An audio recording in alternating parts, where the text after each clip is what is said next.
नमस्कार दोस्तों, Shri success point में आप लोगों का स्वागत है। आज का टॉपिक है factors on which resistance of a conductor depends. किसी चालक की प्रतिरोध किन किन कारकों पर निर्भर करता है। वह कारक जिस पर किसी चालक की प्रतिरोध निर्भर करता है, आज हम उस चीज़ों को समझने की कोशिश करेंगे। मगर टॉपिक शुरू करने से पहले यदि आपने हमारे चैनल को सब्सक्राइब नहीं किया है तो प्लीज़ सब्सक्राइब कर दें, और यदि वीडियो अच्छी लगे तो एक लाइक कर दीजिएगा।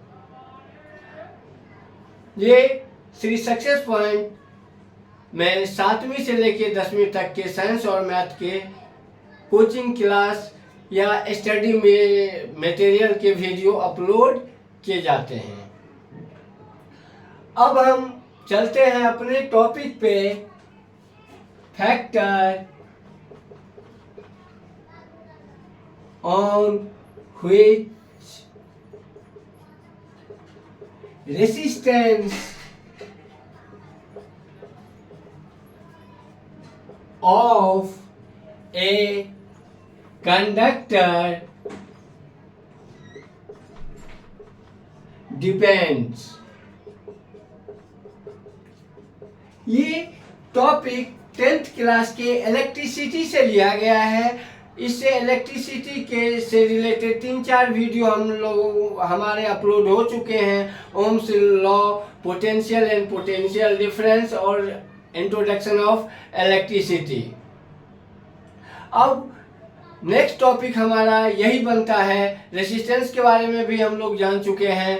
जो अब रेसिस्टेंस को जो अफेक्ट करने वाले कारक हैं या किसी चालक की प्रतिरोध किन किन कारणों पर डिपेंड करती है, निर्भर करती है, उन चीज़ों के बारे में समझने की कोशिश करते हैं। इसके लिए एक छोटा सा प्रैक्टिकल किया गया। एक हम लोगों ने सर्किट तैयार कर लेते हैं।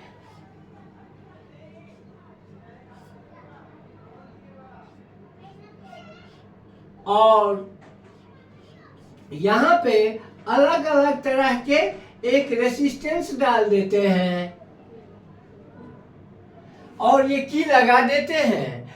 और यहाँ पे इस तरह से एक सर्किट तैयार करके इसका प्रैक्टिकल किया गया। यहाँ पे ये प्रतिरोध को अलग अलग प्रतिरोध के रूप में लगा दिए गए। कभी यहाँ पे एल्युमिनियम को लगाया गया, कभी फेरम लगाया गया, कभी कार्बन लगाया गया, कभी फ्लोरियम लगाया गया, कभी सोडियम। मतलब जितने भी तत्व हैं अलग अलग के पदार्थों का प्रतिरोध के रूप में यूज करके देखा गया। उसके बाद क्या किया गया, इस पर सेम पदार्थ के लिए इसकी लंबाई को छोटा बड़ा करके देखा गया। और तीसरी बात, इसकी जो मोटाई होती है उसको अलग अलग लंबा अनुप्रस्थ क्षेत्रफल को चेंज करके देखा गया।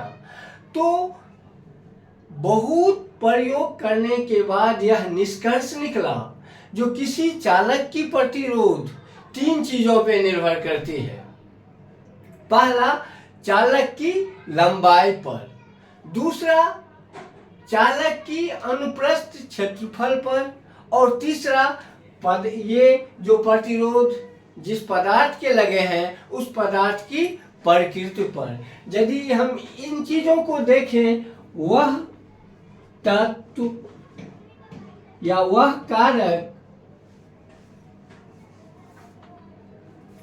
कारक जिस पर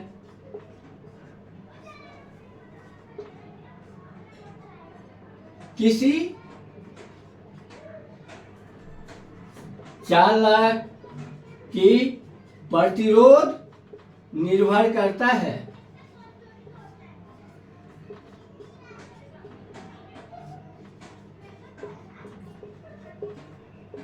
सबसे पहला जो उसका फैक्टर है चालक का, वो क्या है, चालक की लंबाई।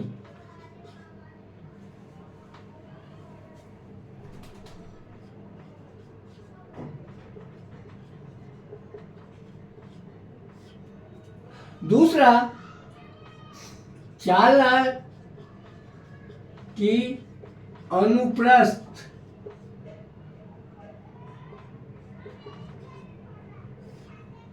क्षेत्रफल, और तीसरा चालक की प्रकृति। अब इन तीनों चीजों पे किसी चालक की प्रतिरोध किन किन चीजों पे निर्भर करती है? चालक की लंबाई पे, चालक की अनुप्रस्थ क्षेत्रफल पे, और उस पदार्थ की प्रकृति पे। पदार्थ की प्रकृति जो है, नेचर, वो तो किसी भी चीजों की जो नेचर है वही रहेगी, वो बदली नहीं जा सकती। अब हम दो चीजों पे बात करते हैं, चालक की लंबाई और चालक के अनुप्रस्थ क्षेत्रफल। जब इसकी लंबाई को दोगुनी कर दी गई तो एमीटर को चेक किया गया तो धारा आधी हो जाती है। यानी ये जो प्रतिरोध है किसी चालक की लंबाई का समानुपाती होता है। लंबाई बढ़ती है तो प्रतिरोध बढ़ता है, विद्युत धारा कम बहती है। और चालक की अनुप्रस्थ क्षेत्रफल का व्युत्क्रमानुपाती होता है। किसी चालक की प्रतिरोध उसकी लंबाई का समानुपाती होता है और उसके जो अनुप्रस्थ क्षेत्रफल होता है उसका व्युत्क्रमानुपाती होता है। किसी चालक का प्रतिरोध चालक की लंबाई का समानुपाती होता है।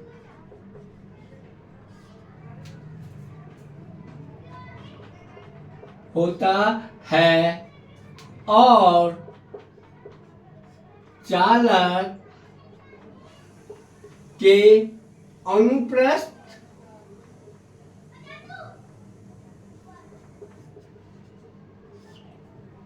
क्षेत्र के व्युत्क्रमानुपाती होता है।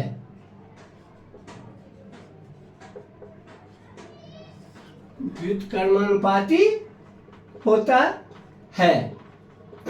इंग्लिश में डायरेक्टली प्रोपोर्शनल और इनवर्सली प्रोपोर्शनल कहते हैं समानुपाती और व्युत्क्रमानुपाती को। अब यदि मान लेते हैं किसी चालक की प्रतिरोध R है, माना कि किसी चालक की प्रतिरोध R है और उसकी लंबाई L और अनुप्रस्थ क्षेत्रफल A है, तो अब R is directly proportional to L और R is directly proportional 1/A। व्युत्क्रमानुपाती को हम 1/1 लिखते हैं गणितीय भाषा में। अब दोनों समीकरण का, इसको समीकरण 1 कहें और इसको 2 कहें, अब हम लिखेंगे दोनों समीकरण का एकीकरण करने पर, दोनों समीकरण का एकीकरण करने पर R is directly proportional to L/A। अब जैसा कि हम लोग पहले से जानते हैं, किसी समानुपाती के निशान को हटाने के लिए दो बराबर की दूसरी तरफ किसी स्थिरांक से गुणा करना पड़ता है। तो यहाँ पर वो स्थिरांक रो है। क्या है? रो, जिसे वैद्युत प्रतिरोधकता कहते हैं। R equal to rho L by A, जहां पर रो समानुपाती स्थिरांक है।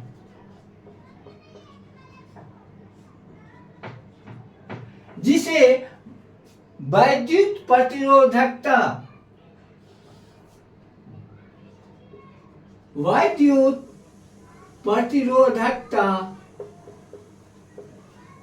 कहते हैं। यह वैद्युत प्रतिरोधक किसी चीजों पदार्थों का प्रतिरोध और प्रतिरोधकता, इसके अलावा उस पदार्थों की प्रकृति पे निर्भर करता है। जो वो पदार्थ जो हम प्रतिरोध के रूप में यूज कर रहे हैं वो कौन सा मेटल है, किन धातुओं से बनी हुई है, और उसके अलावा उसके लंबाई और उस के का जो अनुप्रस्थ क्षेत्रफल होता है उस पर निर्भर करता है।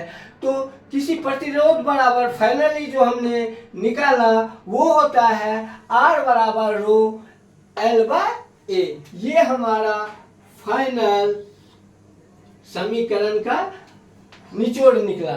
तो किसी चीज की जो प्रतिरोध है वो लंबाई पे निर्भर करता है और उसके क्षेत्रफल पर निर्भर करता है, और वो किस चीज से बनी हुई है उसके उस पदार्थों की वैद्युत प्रतिरोधकता पे निर्भर करती है। इसको रो को, इस स्थिरांक को हम रो का पढ़ते हैं, और इस यहाँ पे रो एक समानुपाती स्थिरांक है और ये रो ही यूज होता है। किसी पदार्थ का प्रतिरोध और प्रतिरोधकता ताप के परिवर्तन होने से परिवर्तित होता रहता है। इस चीज को खास करके हम याद रखेंगे। ऑब्जेक्टिव में लगभग घुमा फिरा के इस पे क्वेश्चन डिपेंड होके आता है। धातु के और मिश्र धातु के प्रतिरोधकता कम होती है और इनका जो प्रतिरोधकता का SI मात्रक ओम मीटर होता है। ओम मीटर होता है और ये प्रतिरोधकता ताप के परिवर्तन होने से ये परिवर्तित होती रहती है। किसी चालक की प्रतिरोध भी और प्रतिरोधकता भी। धन्यवाद।